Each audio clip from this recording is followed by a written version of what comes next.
Thank you. Honorable Professor Manoj Kumar Jha. शुक्रिया माननीय उपसभापति महोदय। सदन का जिन किसी ने इस पर चर्चा की कोशिश शुरुआत की, इस आइडिया को भी सलाम प्रणाम। एक चीज शुरुआत में कहना चाहता हूं, हरिवंश राय बच्चन जी की आत्मकथा का एक खंड है पहला, जिसका शीर्षक है क्या भूलूं क्या याद करूं। तो मेरे लिए यह अवसर 150वीं वर्षगांठ या सालगिरह इस खूबसूरत गीत का एक अवसर भी है आकलन करने का। माननीय वाइस चेयरमैन साहब, ये बिला वजह नहीं है कि वर्षगांठ में एक शब्द है गांठ और सालगिरह में एक शब्द है गिरह। तो ये गिरह और गांठ को समझे बगैर 150वीं साल का उत्सव गान उत्सव मैं समझता हूं आधा अधूरा होगा, बेईमानी होगी हम सबके बिहाफ पे। मैं क्रमशः कुछ बातें आपके समक्ष रखूंगा, कोशिश करूंगा कि मेरी बातों से किसी को कष्ट ना हो। इसलिए नहीं कि मेरे पास कष्ट पहुंचाने का कारण नहीं है, बल्कि इसलिए कि कष्ट पहुंचाने में ही इस देश की ऊर्जा जा रही है।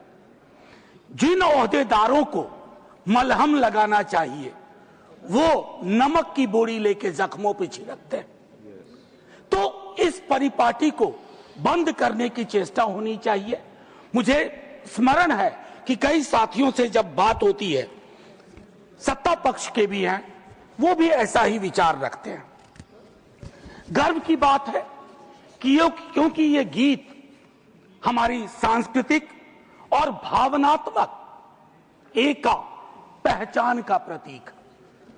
बंगाल में लिखा गया लेकिन सरहद पार कर गया, सिर्फ इसलिए नहीं कि इसके बोल बहुत अच्छे थे। इस गीत के स्पिरिट को देखिए, इस गीत का स्पिरिट बंगाल से पंजाब पहुंचता है, जहां इसको जानने वाले लोग नहीं थे, इसके शब्दार्थ को भावार्थ को समझ रहे थे। इसलिए मैं कह रहा हूं कि विविधताओं के बावजूद बहुलवादी संस्कृति इस देश का हिस्सा रही है। हम ऐसे ही पले बढ़े हैं। कोई नुक्कड़, कोई गली, कोई गांव नहीं है जहां हमने हिंदू, मुसलमान, सिख, ईसाई, नास्तिक ना देखे हों। आजादी की लड़ाई में सबका योगदान, हिंदू, मुसलमान, सिख, ईसाई और नास्तिक भी। अपने जीवन के एक बड़े हिस्से में मैं भी नास्तिक, जब मैंने भगत सिंह को पढ़ा मैं नास्तिक क्यों, तो मुझे गर्व होता था कि भगत सिंह वाली परंपरा। एक चीज मैं इससे पहले कि कहूं, एक महत्वपूर्ण चीज कहना चाहता हूं। मैं इस सदन में जितनी बार बोला हूं, नेहरू जी जरूर यहां चर्चा में आते हैं। जवाहरलाल नेहरू। सर, मैं कांग्रेस का नहीं हूं, लेकिन अपने को नेहरूवादी मानता हूं, गांधीवादी मानता हूं, अंबेडकरवादी मानता हूं, और परस्पर विरोध नहीं है। इनका तब के वक्त में विरोध था, लेकिन मैं आज कह रहा हूं, अगर कोई ऐसी व्यवस्था हो कि ये पृथ्वी पे आएंगे ना, तो एक मोर्चा बना लेंगे एक साथ मिलकर। आज की हकीकत के संदर्भ में मैं क्यों कह रहा हूं, एक छोटी चिट्ठी, आजकल चिट्ठियां पढ़ी जा रही हैं सर, लेकिन चिट्ठियां पढ़ने में लोग थोड़ी बेईमानी कर रहे हैं। सेमीकोलन के बाद का हिस्सा पढ़ते हैं, पूरा पत्र नहीं पढ़ते हैं।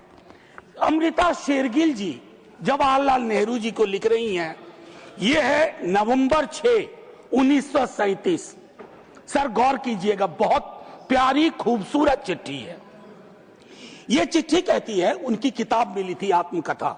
यह चिट्ठी कहती है, my dear Jawahar, as a rule I dislike biographies and autobiographies. They ring false, pomposity or exhibitionism. But I think I like yours. You are able to discard your hello. You are capable of saying, when I saw the sea for the first time, when others would say, when the sea saw me for the first time. Sir आजकल ऐसे लोग बहुत तरक्की कर रहे हैं जो ये कहते हैं कि समंदर ने आज मुझको पहली बार देखा, ये नहीं कि मैंने समंदर को पहली बार देखा। ये एक महत्वपूर्ण चीज है। सर ध्रुवीकरण आज के हमारे जीवन का हिस्सा बन गया। क्या बंकिम बाबू ने यह कल्पना की थी, उस महाकवि ने यह कल्पना की थी कि देश इतने टुकड़ों में बंट जाएगा? पार्टीशन से ज्यादा। अभी मैंने देखा चंद महीनों पहले इस देश में आई लव महाकाल और आई लव मोहम्मद में जिहाद करवा दिया गया, झगड़ा करवा दिया गया। I can love every God simultaneously, yet I want to remain in peace, in prosperity, seeking justice and getting it. ये रवायत क्यों खत्म हो रही है? सर ये निकेन प्रकारेण चुनाव जीत जाए, मैं बधाई देता हूं। चुनाव जीतना एक कला है, हो सकता है इस कला में आप निष्णात हो, लेकिन सर मैंने कहा तो मैं चोट नहीं पहुंचाऊंगा, लेकिन चुनाव जीत जाए और देश हार जाए, देश टुकड़ों में बंट जाए, गलियों गलियों में नफरत की फसल हो, ये कौन सा वंदे मातरम है?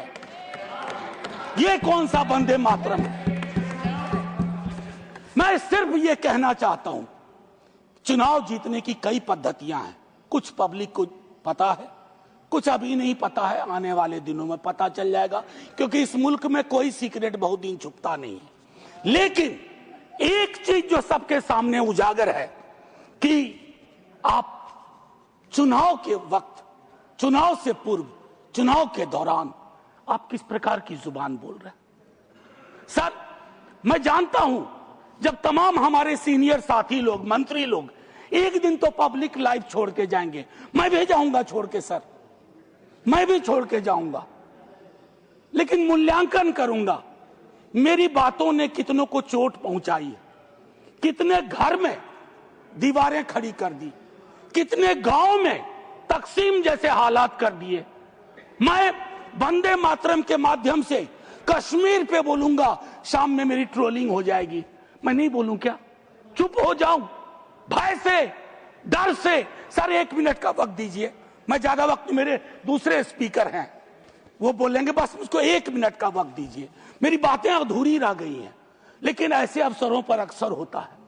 सालगिरह जरूर मनाएं, गिरह का ध्यान रखें, वर्षगांठ जरूर मनाएं, गांठों का ध्यान रखें, और अगर वो न कर पाए तो इतना जरूर करें, इन महापुरुषों को, इनकी रचना को अपनी राजनीति का अवसर न बनाए, औजार न बनाए। और एक आखिरी टिप्पणी करूंगा, पहले भी कह चुका हूं सर, इस सदन में पक्ष विपक्ष दोनों तरफ महापुरुषों को याद करने वाले लोग हैं। सर 30 सेकंड और दे दीजिए, न जाने उस कुर्सी में क्या है जो बैठता है, जो बैठते हैं। सर बस 30 सेकंड दे दीजिए, मैं 30 सेकंड मांग रहा हूं। प्लीज। मैं सिर्फ इतना कहना चाहता हूं, मैंने पहले भी कहा, प्रधानमंत्री जी को एक्चुअली बीजेपी के लोगों को नेहरू का धन्यवाद करना चाहिए। वो पॉलिटिकल लाइफ जैकेट की तरह इस्तेमाल किए जाते हैं। Nehru ji political life jacket. इसलिए कल सदन में एक नेता ने कहा, मैं आज यहां दोहराता हूं, एक दिन तय करिए और तय करिए कि मुकदमा हो। आप भी जिरह करिए, हम भी जिरह करें। मैं इतिहास का छात्र हूं, दिल्ली आया था एमए हिस्ट्री करने, धारा थोड़ी बदल गई, लेकिन आज भी इतिहास को संदर्भ में देखता हूं। 1937, 1905, 1915 की बातें पढ़ूंगा तो पूरा पैराग्राफ पढ़ूंगा, सेमीकोलन के बाद नहीं पढ़ूंगा। और मेरा इतिहास बोध 14 से पहले का है, 14 के बाद का नहीं है। जय हिंद, वंदे वंदे। Thank you. Doctor M Thambidurai ji.